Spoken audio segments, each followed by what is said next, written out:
This episode of the Voices for Voices TV show and podcast. I'm your host, founder, and executive director of Voices for Voices, Justin Allen Hayes. Thank you for joining us today. Thank you for your support. If you can give us big thumbs up, subscribe, like, share, comment on one of our over 100 and counting episodes on the way to 200. Well, while ending the 2025 campaign calendar year with a full 300 total episodes. And so you may see me emotional a little bit right now. So there's a previous episode that we put together, and I was sharing the time, and the time is a year since my father passed and went to heaven, and it was just, and it's a hard day, a rough day. I'm emotional, and so that's me. I think we all do have emotions. We handle them much different. A lot of years I held emotions inside. That was just what I did. I didn't want it to look, because I felt there's a stigma that if you're showing your emotions, then that's showing sign of weakness and not being strong. And as a guy, we're supposed to be strong, or we're not. We're not supposed to have, I'll say, emotional breakdowns, but I do, and so that's, you're seeing that raw emotion, and just sharing that because maybe you've gone through a loss of somebody you love, or know somebody who has. And for me to just share and show how, if you look at and watch or listen to our content and all our digital content, however you came into it, Voices for Voices, some of you may have thought, as I've received feedback, that, oh, well, he's just a host, he's not really dealing with mental health, mental illnesses. And so I invite you to look through and listen, watch to previous episodes of our show. I'm not going to get into those right now, but I am, as I'm sitting here, as you're watching, as you're listening, I do have mental health, mental illness challenges that I've been diagnosed with, and so I'm really just doing the best that I can, like everybody is. We're just doing the best we can. We're not perfect, and at the end of the day, we can only do the best that we can. Sometimes it's going to be more than enough. Sometimes it's not. Some days it's going to feel like the sun's shining, and some days it's not. It's going to be gloomy. And I mentioned on a previous episode that when my family went to the cemetery to pay our respects to my dad, I know it's 1 year to the day that he passed, and here locally the weather very, very cold, very chilly. Excuse me, and very gloomy, lots of clouds.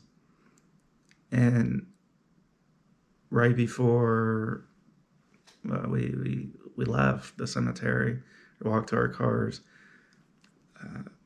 breaking through the clouds was this. And so you can see the sun peeking through rays of sunshine on a gloomy day. And as I closed with the previous episode, I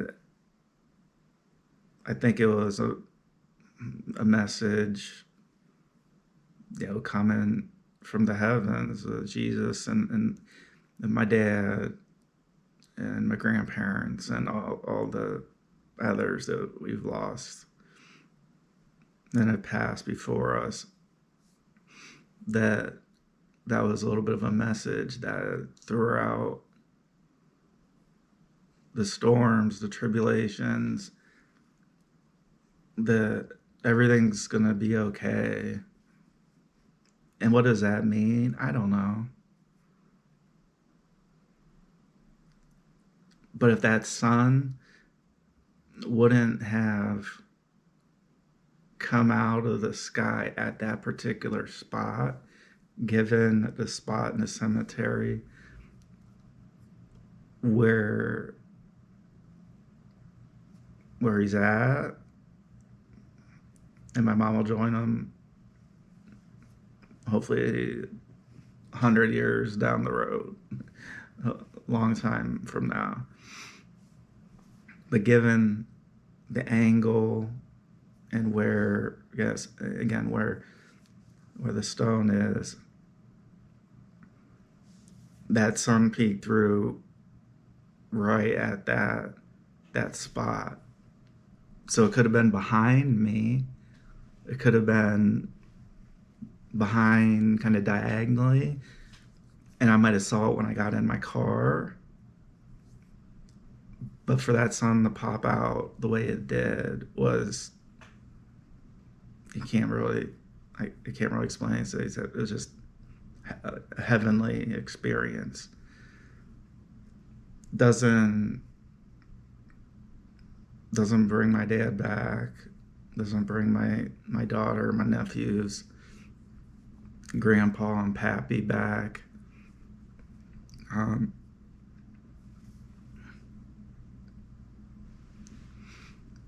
But it was only for a matter of seconds, really, that the sun popped out. And I think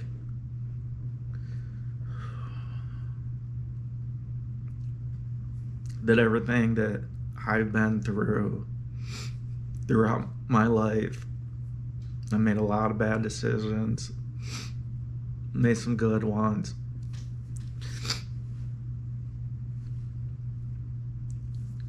And my life has been just a huge, what feels like a huge storm that just constantly clouds. And adding, the seasonal affective disorder, that I completely have that, along with the other diagnoses. And so for the sun to pop out when it did, just for that, again, a matter of seconds, it was, again, it was just a heavenly action that, again, it could have happened 10 minutes after, and I would have been on my way to my mom and dad's house, where we were hanging out prior to going and sharing a meal at one of my dad's favorite restaurants.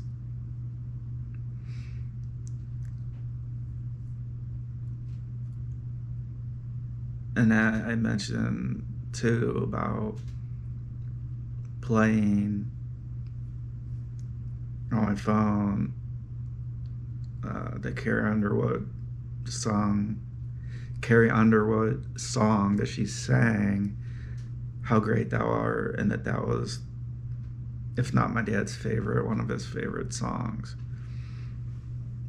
And the importance of that and the correlation to today, with that song being my dad, one of his favorites, if not the favorite. That was the song my sister, my mom played a year ago today when my dad passed.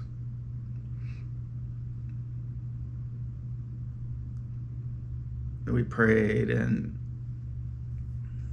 played that song, or holding on to his hand.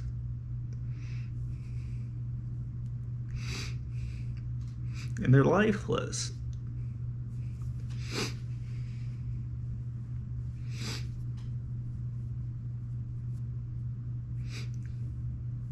There was nothing that we could do, just as today, nothing we could do to bring him back.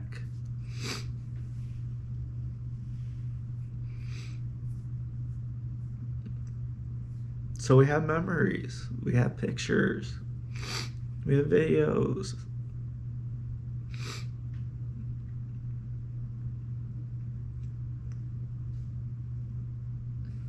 And I've taken so many things for granted.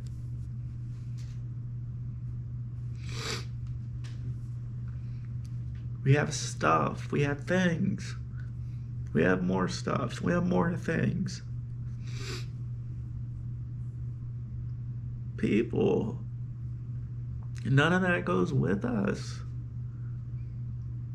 None of it.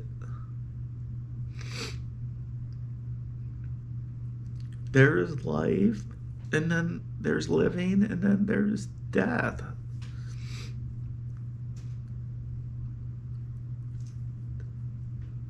That's as simple and as basic as it can be. And it was no truer than when my dad did pass. Because I was just numb. Yeah, we were tired because we were helping the hospice staff turn my dad if he needed changed. Like we change babies, with diapers. At the end of life, we lose control of our bowels. And I remember on one of the last days that my dad was alive, asking, did you poop or pee in this? So we ask children, like, oh, did you poop, or did you pee? So when I say there's life as in being born, there's the living, and then there's death. And we just pray that we can end up in heaven.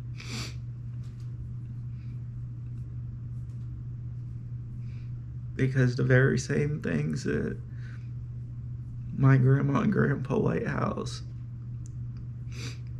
my dad's mom and dad, my grandma and grandpa, they lived in a White House. So that was an easy thing for my mom and dad to share with me and my sister. Like, oh, we're going to the grandma and grandpa White Houses. And then my mom's mom and dad, grandma and grandpa, they had a greenhouse. So, we're going to go to the grandma and grandpa greenhouses. Or we're going to go to the ball game with the grandma and grandpa greenhouse. And almost all my... So when my mom, sister, and I were doing the best we can, the best we could, to help my dad be as comfortable as as possible. It was care first. So in that respect, we had my dad had turned over care to hospice, and so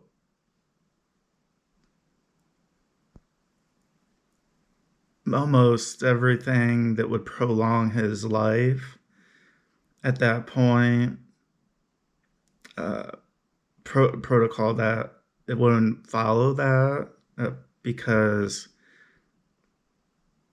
he was at that comfort spot, not the let's try everything and help for certain things. I can't quite remember if certain infections or what things were actually covered under that. But at that point, February 2024, that's kind of where we were at. We were doing the best thing as a unit that we could. My mom, my sister, myself, went from eating decently to eating once a day, to, again, mention the kind of the pouch, the kids' pouch food, baby food, young child food. Applesauce would come in the same packaging. Water, and pills. Again, towards the end, wasn't able to swallow very well, and that was one of the hardest things to see. Just about that last week, Dad hadn't eaten, I don't think, anything really. And we talk about staying hydrated.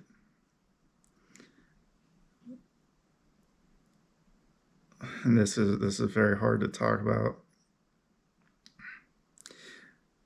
We think about staying hydrated, drinking water, whether that's bottled water, whether that's water coming out of ice and water machine in the fridge, whether that's drinking through a straw, whatever way we want to think about it. He wasn't able to do that because he's starting to lose functioning of reflexes, and just parts of the body were starting to shut down. And he was starting to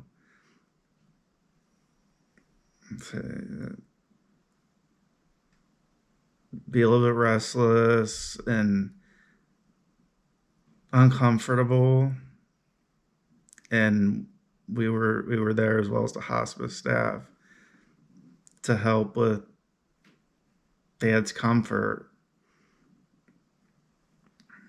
And that meant kind of going to morphine. And I just couldn't do it. I couldn't administer it. That was something that it was just hard to do. And it'd say, "Oh, this is the new kind of Tylenol for what reflexes," and where his mind was at that point. And it was very, very hard to see that. And then with water, uh, it, basically a mini sponge on the end of a stick, and so we would dip the uh, the sponge end of the stick into water, and we were moistening his lips, and then Dad would uh, almost try and like, that was how he was taking his sips, which were literally drops of water. So that those things were happening at the end of Dad's life. And my sister and I, we had been, staying at the house, sleeping. We moved moved the chair and the couch closer to Dad, so we were kind of encircling him. So if he needed something, we could do that. We could help him. Uh, and so we weren't getting very much sleep. With my regimen, I was probably getting more sleep than my mom and sister were getting. It sometimes could have been looked at as I was ignoring or not being attentive, and that wasn't on purpose. I just don't handle trauma like that, and that was brand new trauma to go through. So that was pretty much Dad's regimen. And I believe the gentleman's name is Sean. And one of the things Sean does is he can help with getting showers. He can help with shaving. He can help with all those things that, as Dad being bedridden at that point, just wasn't able to do. And they would do say washcloth baths, and Dad passed on Friday of the week, and all the way through Thursday, Sean had come. He was washing, changing Dad, and then even because what they had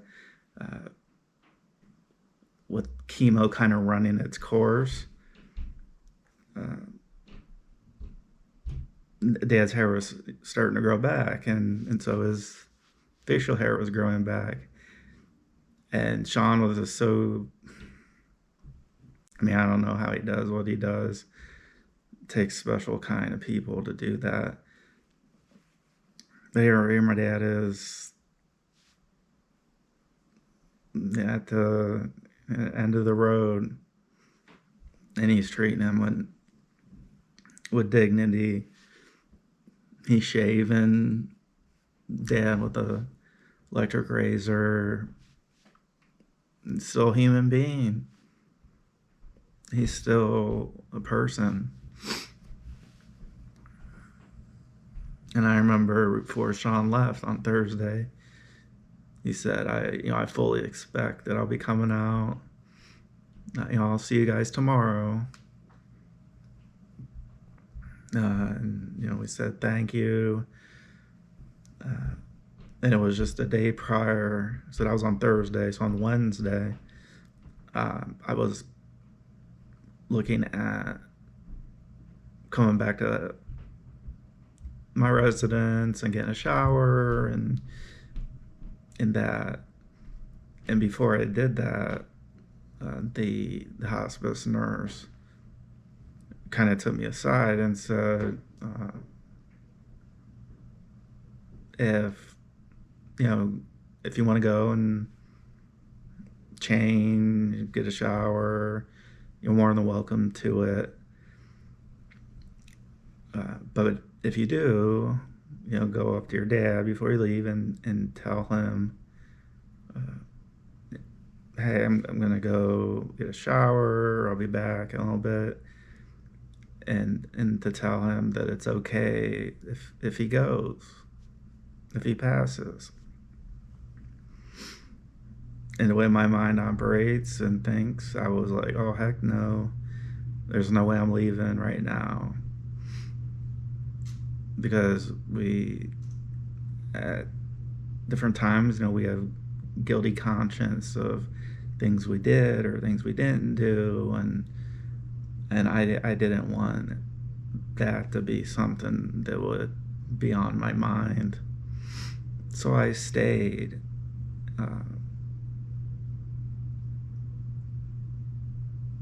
And then it was Thursday, and then Sean came, and the hospice case manager, dad's main nurse, they would come and they would check vitals, and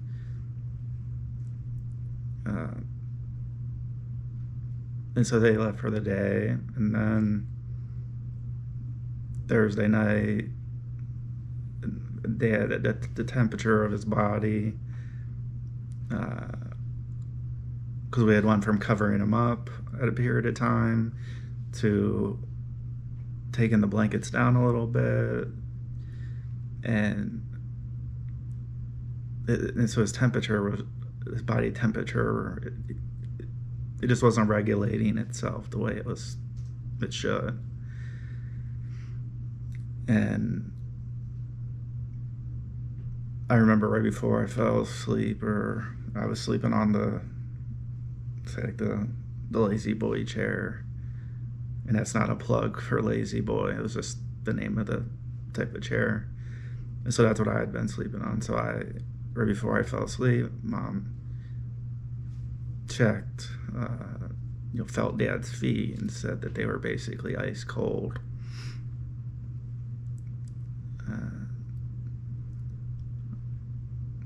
So I went to sleep Thursday night, or what I had been doing for sleep. And I think I had gotten up. We had turned Dad to another side, because the recommendation was if we could turn a little bit to help with this comfort, even though he couldn't verbalize that to us. That was one of the things that we would do. Is we would, every once in a while, we'd turn them. And so I don't know if that was like 2 or 3 in the morning. Actually, I don't remember what time it was at all. It was sometime late, early morning. Then I closed my eyes and I was resting as well as a person could rest in that situation. And then I was awoken by my sister. She was like, Justin, wake up. And then I didn't know.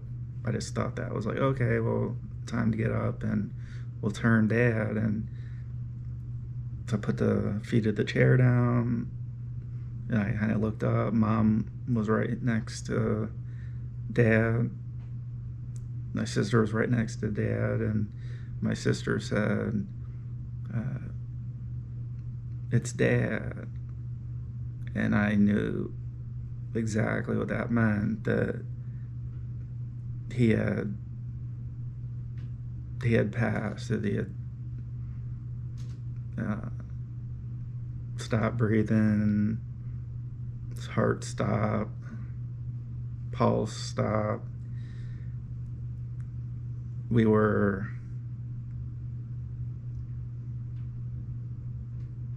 waited a couple minutes, and then before we called the hospice nurse to come do the vitals and to make the call of the time of death, which is when he actually passed, was before, obviously, when she came. So that was like 8:08 a.m. on March 1st. And so my sister, my mom, and I, we were right next to Dad. We were holding his hands and just like, oh, it's been very emotional. And, we prayed in Our Father and the Hail Mary, maybe several, and then to the song, the How Great Thou Art, from that Carrie Underwood sang and sings. It's out there, with that being one of Dad's favorite songs. And so my sister pulled it up on her phone, played it a couple times,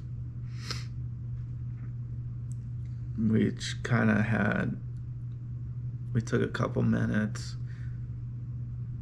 by ourselves with Dad, because who had passed, they say rigor mortis, and the body starts stiffening up.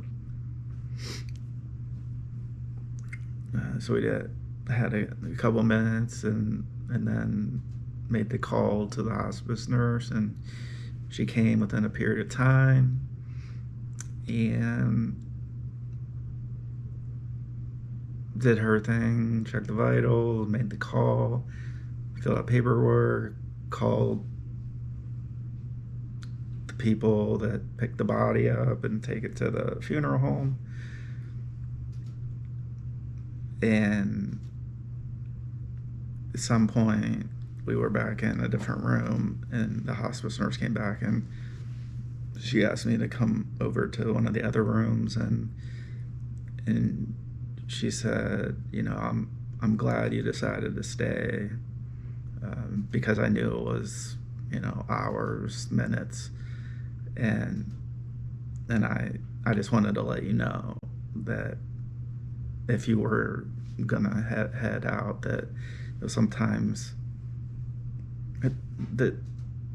to say that, because sometimes people will want to wait until somebody's out of the room or somebody's in the room for them to pass. And that happened with my grandma, and one of my grandmas, at least the one I know about. So that was, and I said, oh yeah, I said, thanks for telling me, because I would have just went and not thought anything of it. And if he would have passed when I was gone, I would be, carrying extra weight of that. So then once the people who, let's say, travel with the body, but they take the body to either the morgue, or they're doing an autopsy, at the funeral home, and he was just going to the funeral home, and we had another minute or two with him before they took him. And that was another hard thing to go through. Don't know what to expect. That was just very hard. And then what was even harder was, I think it was the next day or maybe 2 days that went by, he had decided to be cremated. And so there's just a certain process that funeral homes and the state and different agencies, they go through before that process occurs. And so as we were, helping write the obituary, and that we were, my mom, my sister, and myself, we were taken one by one into kind of, I'll say a corner room, but it was kind of a corner room. And in that room, Dad was there with a blind kid and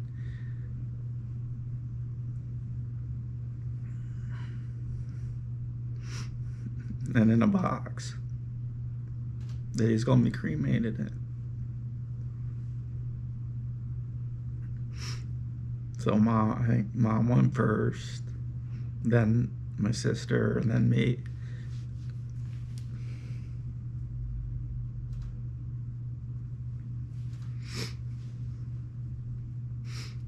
Prayed and paid our respects, kissed him.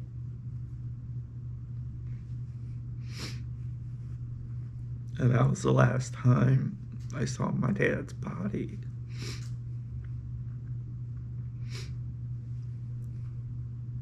Because he was cremated. And that was his wish. That's what he wanted. And looking back, things happened just so fast.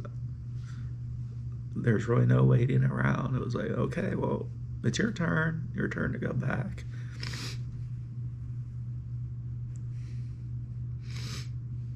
And it was very hard. It was very hard for anybody that goes through a situation like that. So I just felt it was important to put this episode as well as one of the previous episodes together as when these are filmed were the 1 year anniversary from my dad passing.